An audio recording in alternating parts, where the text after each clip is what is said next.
coming, the sun's zooming in, meltdown expected, the wheat is good there, engines stop running, but I have no fear, 'cause London is drowning. Hello everybody and welcome to the By the Minute Arsenal podcast. We have a nice comfortable win to discuss, which is jolly nice. We also have a couple of games coming up to look forward to, including yet another Wembley final. So we've how much we'll be looking forward to that, of course, we'll get into given the opposition, but we'll get to that later on. I am Matt H. With me I have the usual pairs. So hello Pete. Hello Matt, and I imagine we're going to have more fun tonight than we will do next week. Yeah, I love that you're already looking forward negatively, which is very, very Arsenal over the last couple of seasons. And we also have Matt V. Hello, Matt.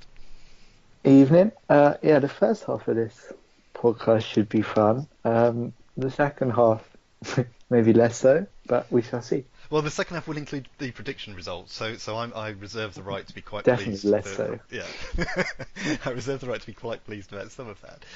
Right, let's get on with it then. So last Thursday saw us start the knockout campaign in the Europa League, and we were in Sweden, Östersunds, and it was a 3-0 win and a jolly comfortable win, really, including yet more Nacho Monreal goal-scoring action, and a pretty comfortable performance all round. Where should we start? Well, the team news was all pretty much as expected. We expected a strong team, and given the injury to Lacazette, which I'm sure we'll come on to later on, it pretty much was, I think, as we would have expected. Where should we start? Let's start with Pete. Any thoughts on the team? Anything that surprised you at all? No, I thought we would play a strong team, and we did, and I think very sensibly so. We did want to get it over and done with in that evening, and looks like it worked out quite well. Most importantly, of course, we weren't wearing the blue kit. We were wearing the slightly less unpleasant black one, which seems to get us better results. So well done everyone in that regard. I'm glad you were pleased about that. That's something. There wasn't too much of a surprise here. Matt, was there anything? Are we missing anything? I think it was almost as expected. No, pretty much as expected. I was looking forward to seeing Maitland-Niles in midfield for the first time, and then Ospina, as captain, leader, legend, inspired the troops, put his name forward for a future captaincy role, I'm sure. Yeah, he did. Well, I said we'll come to his particular moment of triumph, as it were, later on. But let's get first. Go on, Pete. There was one slight surprise, I guess, but we knew about it by the time the day came around. But the injury to Lacazette, keeping him out. Yeah, well, I was going to mention later, but it makes sense to mention it now, actually. Yes, obviously he didn't play, so we saw Welbeck playing. We'll have perhaps a little diversion here before we get back into the game. Could this have come at a worse time for Lacazette, do you think, or perhaps given the new signings are coming in anyway, maybe this isn't such a bad time? Any thoughts on Pete from you first about the effect this may have on his career? Is it just one of those things, and it's not worth being too concerned about? I just wonder how he's thinking, given he must already feel under threat, shall we say, and then this happens. I think he would have liked to have played in that game, to have tried to stake a claim back in the side when he does recover, to be honest. Because at the moment, when he is back, we haven't got much to look back on other than some quite poor performances recently and a complete lack of goals. So.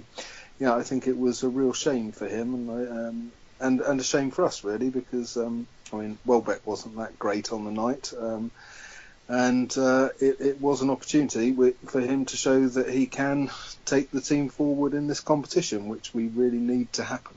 Yeah, there's a danger of Lacazette getting in this Europa League side by default, almost.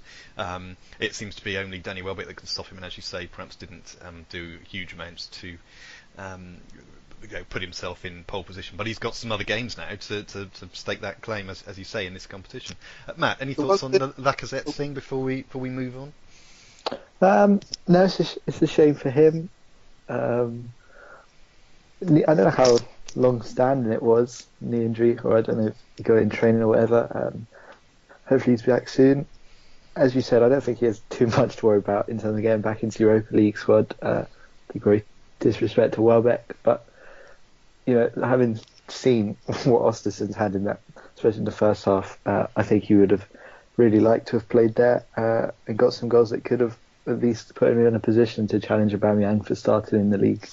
Yeah, yeah. I mean, well, we'll talk about that now. Then let's get back to the game. I'll stay with you. The one piece of competition he plainly does have now is Nacho Monreal. Maybe he's pressing for a place up front, isn't he? And again, a beautiful link. We'll move on to that bit, because although there was lots of talk before the game about the temperature and the pitch and what have you, neither of which seemed to cause Arsenal any problems. It seemed to be the home side that rather froze in the first sort of 20 odd minutes.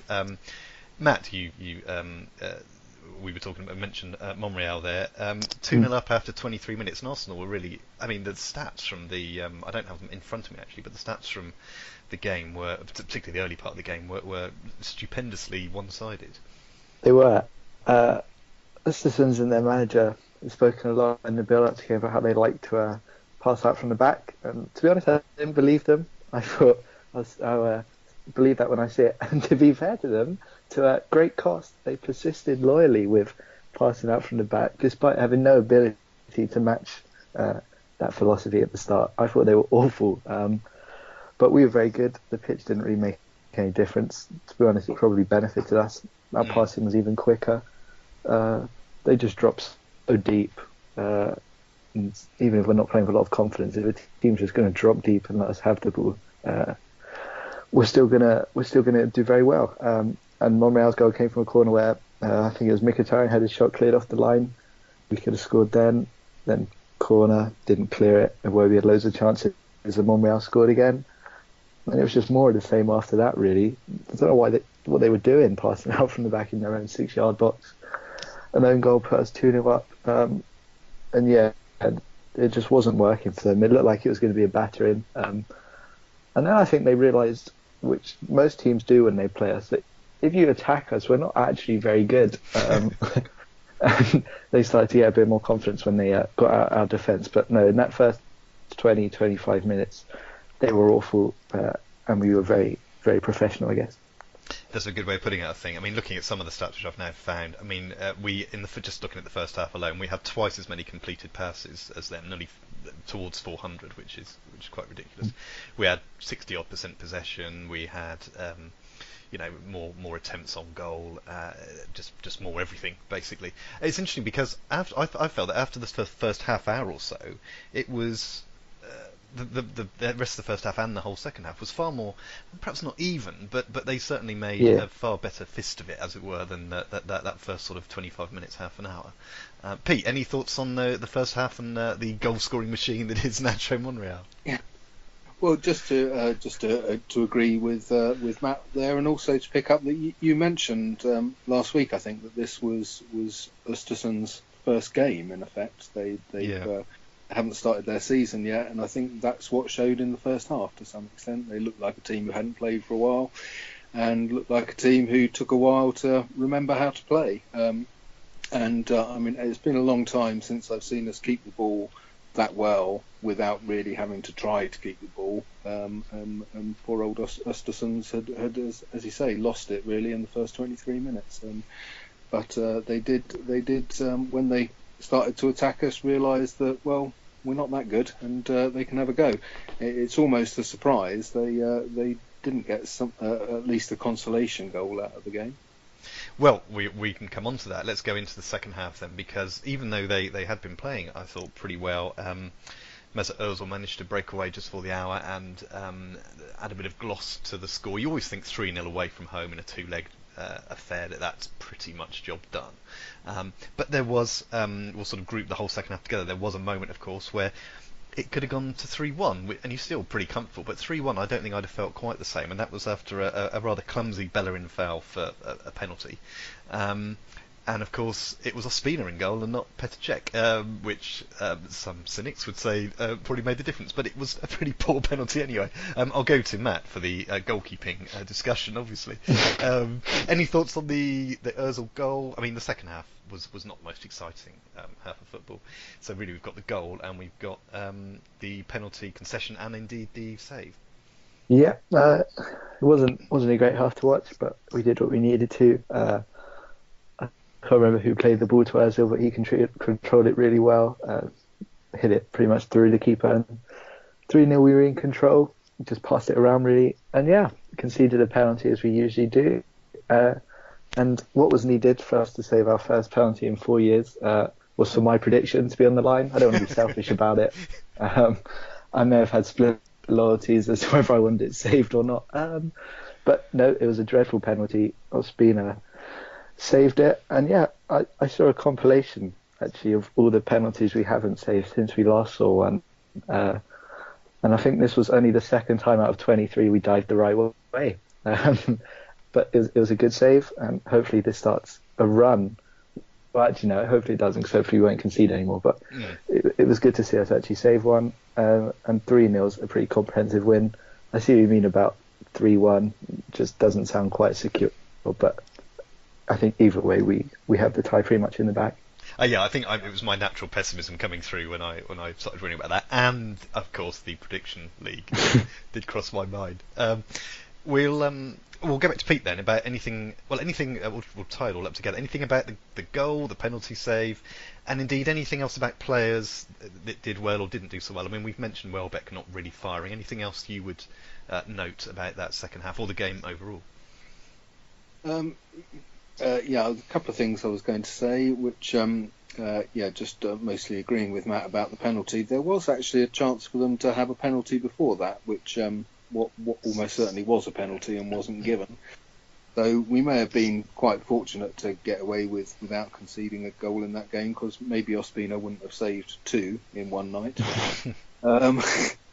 But their goalkeeper had hardly covered himself in glory throughout the whole game, being pretty much responsible for our first goal. And there's been quite a lot of criticism against him for the second, which I don't think is for our third.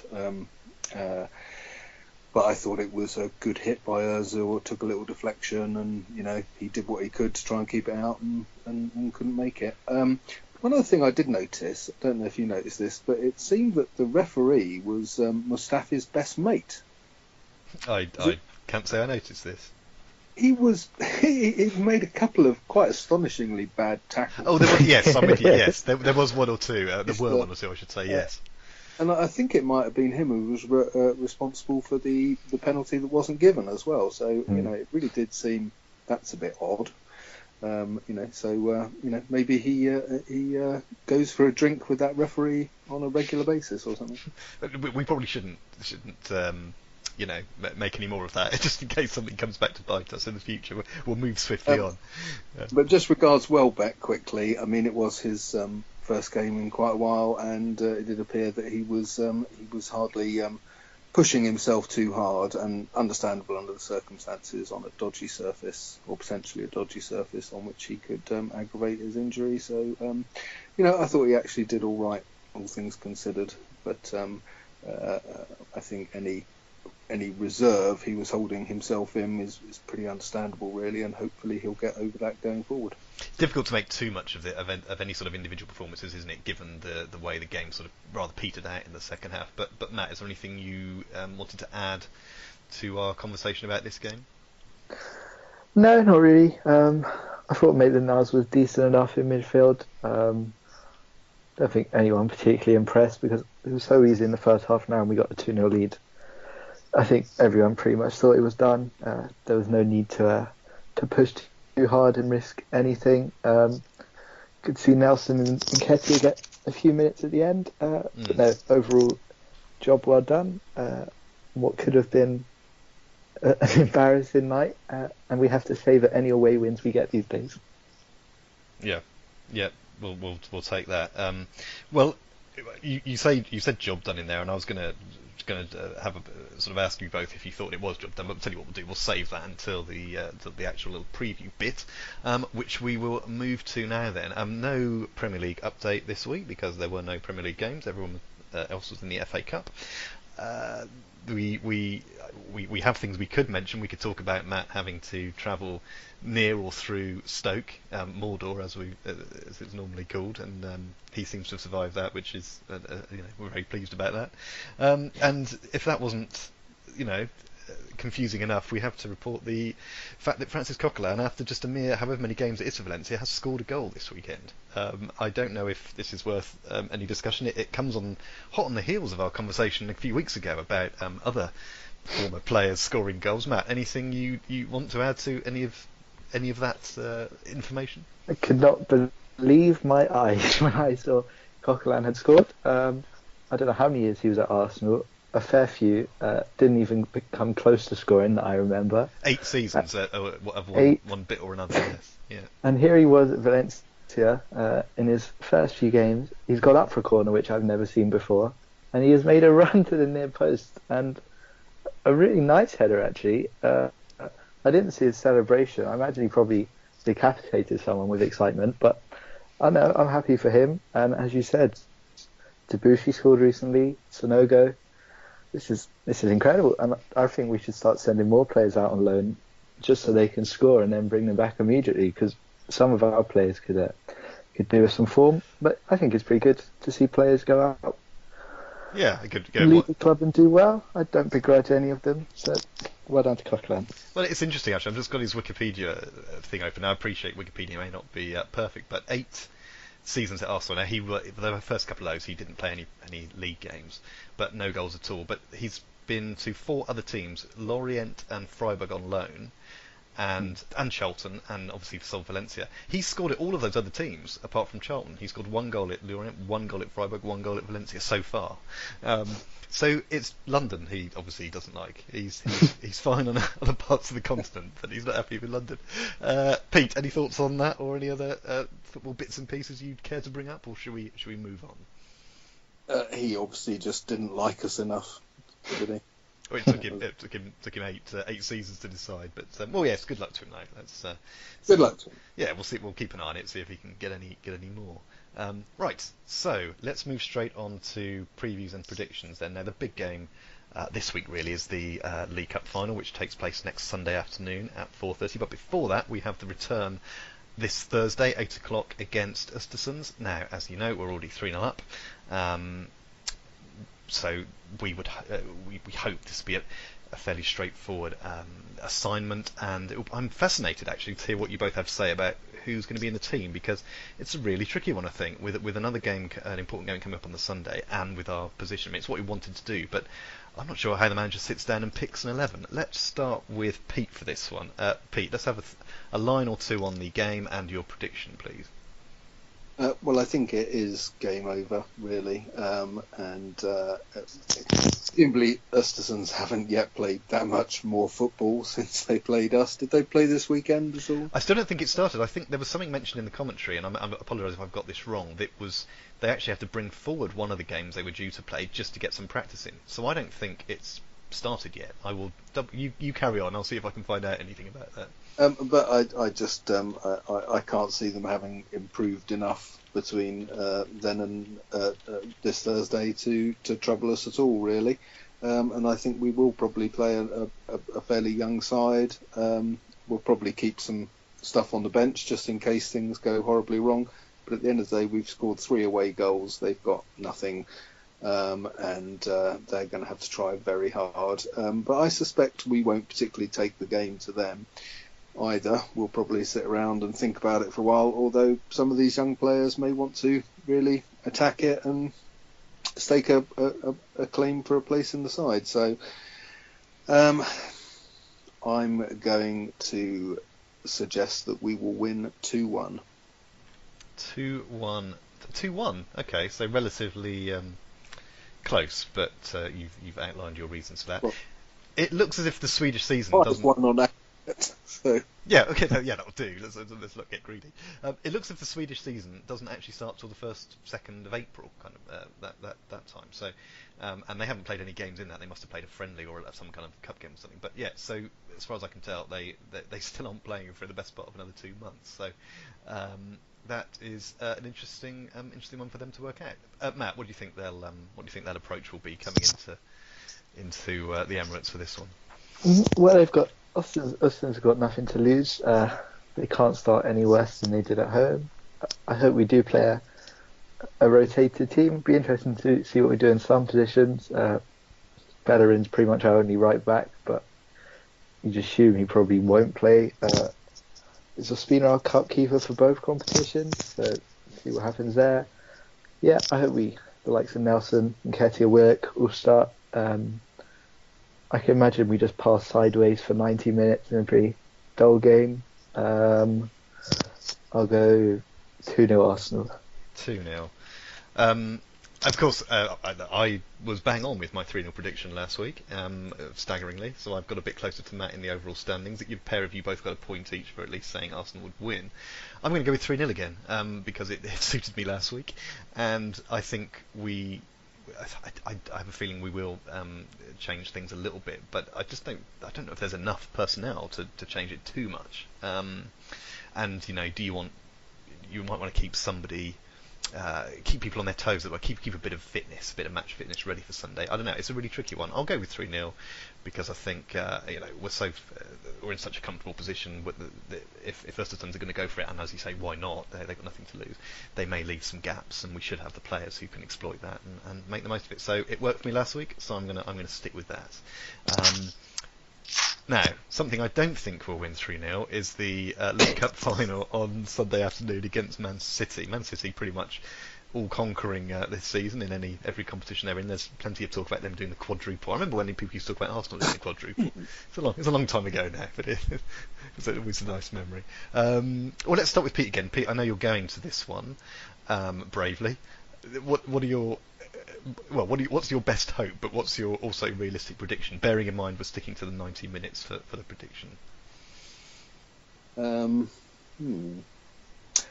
Well, I feel quite positive about it. It's a Wembley Cup final, and we've done reasonably well in them in the past, and we've beaten Man City there before in a semi-final, admittedly, but we've beaten them there, and I feel reasonably positive about it. I don't.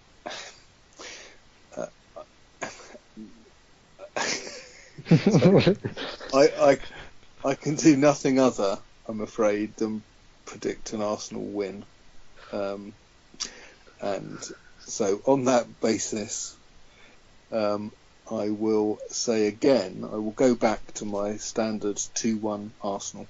2-1 Arsenal. Okay, let's put that in. It's very standard. Yes, I'm seeing quite a few of those, but yeah, why not? That's your prerogative to go for that, and it seems like a reasonable guess. I take your point. We don't like to predict an Arsenal defeat, which is why I'll jump in here with my prediction. I've gone with 1-1. Obviously, that's after 90 minutes, and I'd love us to be able to get through. I'm expecting to see our strongest possible side. Obviously, I think the fact Lacazette's injured is not the same problem it might have been a few weeks ago for obvious reasons. I think we, on our day, we can do it. I mean, we lost at City earlier on in the season, but it's Wembley. It is different. We do have a good record there in cup competitions over the last few years. Lots of good memories. Hopefully the players can feed off those. If we play at our absolute best, and City, and let's face it, they could be distracted by the other things they have going on, although they've made pretty short work of their Champions League campaign so far, of their opponents, I should say. It could happen, and I think if we could get to 90 minutes 1-1, then anything can happen. It'd be great if we could make it 1-0, but I think the idea of us stopping City scoring for 90 minutes is brave, should we say. So I'm going to go with 1-1. That leaves you then, Matt. What do you think? Well, here comes the miserable one. I don't want to be too pessimistic about it, but before I heard both your predictions, I was imagining we were going to get, smacked really, but you've both given me cause for optimism. Well, that's good of us. I'm sure that was accidental. I just look at City and the depth they have compared to our squad. I think looking at their team they had in the Champions League the other day when they destroyed Basel, on their bench, Sane, David Silva, Laporte, their new centre-back who they spent huge amounts of money on. They've just got so much strength and depth. They've only lost once, I think, in all competitions this year. See, now I'm listening to you. I'm wanting you to go back and change mine. Put it like 4-0 to City, but I won't. Sorry, carry on. I know we're good at Wembley in cup finals, but I still think they're a lot better than us. We've got Nacho Monreal. Really, that's your answer to all that talent that was only even on the bench. I mean, yes, it's a frightening lineup. Just trying to cheer up a bit. I'm not sure that's helped. I'm not sure I shouldn't have gone last. This isn't what we want to finish on. It'll be interesting to see what team we play. I don't think Mkhitaryan can play. I think he's cup tied. Obviously, Aubameyang can. No, I don't think even I can talk myself into it. I think we're going to lose badly. 3-1 City, and that's as optimistic as I'm willing to go. Well, I think Pete and I have been optimistic. I'm not sure where that's come from, but perhaps we are a bit like that anyway. But I think we're very much looking on the positive. You're perhaps being more realistic, because I wouldn't be remotely surprised to see that score. Whereas I think I would, rather weirdly, be surprised to see either mine or Pete's score at the end. Yeah. I'd be delighted to see it, but I'm going to stick with mine just because I don't like to predict a defeat, even though this season I would probably have done. Let's think about it. If we predicted defeats for all the away games, if someone had done that, they'd be very well. They'd be miles ahead in the table. But anyway, well, thank you for that. Those are noted, and we will reconvene next week to see what's happened. And fingers crossed, Pete has a nice day out. Sorry, Pete. Go on. Yes. We should just note that we will know in 2 or 3 hours' time whether whether we will be playing them on the Thursday after that. Yes, because they've got their cup game tonight, haven't they? And in the traditional FA Cup Monday night fixture. And so definitely praying for a draw. Yeah, well, we still have to play them at some point, just because it gets put up. we can't just offer them a draw and that'll be it. Much as I'd love to do that. But I take your point. It avoids twice in 4 days or whatever it would be. It might, depending. It might be best for them to be playing us that Thursday. It might take their minds off the Carabao Cup a bit. They might think maybe which game they want to take more seriously. Sorry.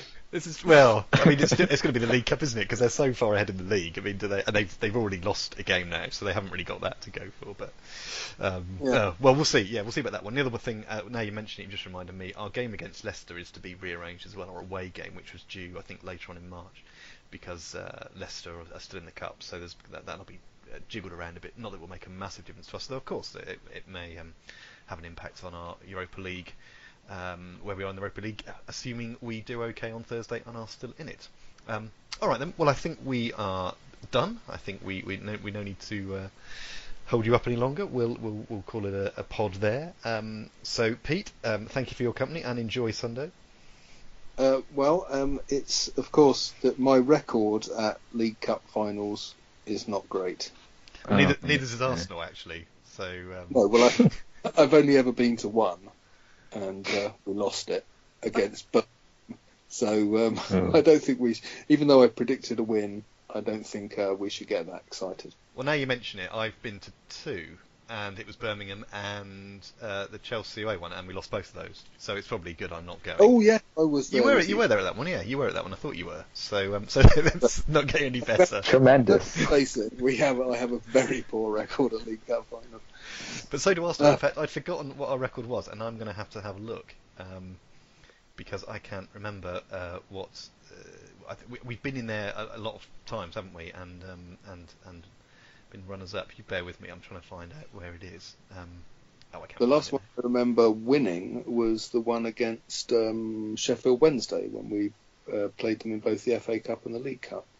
We've been runners. We've won it twice, and we've been runners up 5 times. Yeah.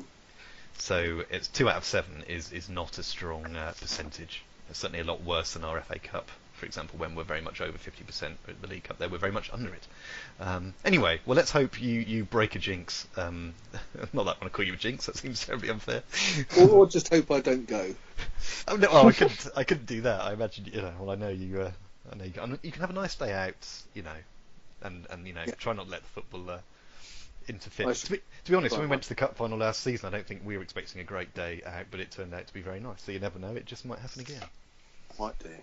Fingers crossed. Fingers crossed. Anyway, thank you for that and good luck. And Matt, thank you for your company.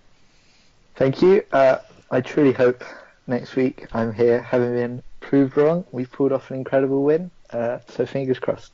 I don't think anyone will blame you if that's not the case. But I say that now. We'll see how things are next week. All right. Well, thank you both for your company, and thank you everyone for listening. And we will be back to discuss hopefully a surprise result next Monday. Take care. Bye bye.